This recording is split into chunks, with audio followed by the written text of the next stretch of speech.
Երկրի անվտանգությունը պետք է վստահել այնպիսի մարդկանց ուժերի, որոնց սխալների հետևանքներն անդառնալի չլինեն։ Ամեն անգամ սխալ կատարելուց հետո իրենք ասում են, սա եմ սխալվել, հետո ասում են,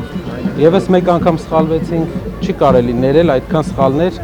եթե այդ սխալները արժեք ունեն, իսկ արժեքը հազարավոր զոհերն են։ Հայն ու հաղթանակը պետք է համահունչ լինեն։ Մենք պետք է ապրենք ոչ միայն անցյալի հաղթանակների հիշողություններով, այլև ապագայի եւ նոր հաղթանակների նկատմամբ հավատով ու վստահությամբ։ Մայիսի 9-ին հաղթանակի զբոսայգում ասաց Ուժեղ Հայաստան կուսակցության նախընտրական ցուցակը գլխավորող Նարեկ Կարապետյանը, ընդգծելով. հայ ժողովուրդը պատմության ամենադժվար փուլերում անգամ կարողացել է պահպանել հույսը, պայքարել եւ հաղթել։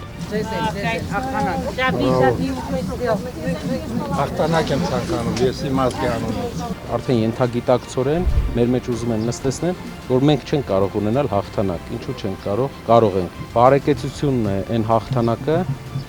որով մենք տարածաշրջանում մեր դերը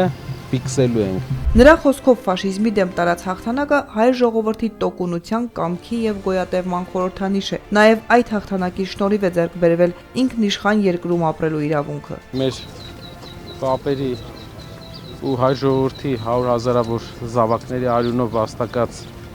ընդհանրապես համաշխարհային պատմության համար ամենակարևոր նշանակություն ունեցող հաղթանակը պետք է արժևորենք եւ նաեւ մեր եռատոնի գաղափարը, որ այսօր մարդկանց բերած պարտությունների արդյունքում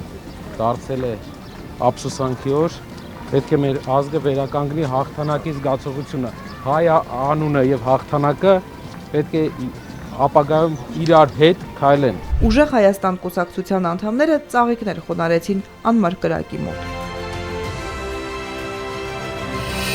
Բաժանորդագրվեք Արմաթ մեդիայի ալիքներին սոցցանցերում, հետևեք մեզ նաև Արմաթ Մեդիա AM կայքում։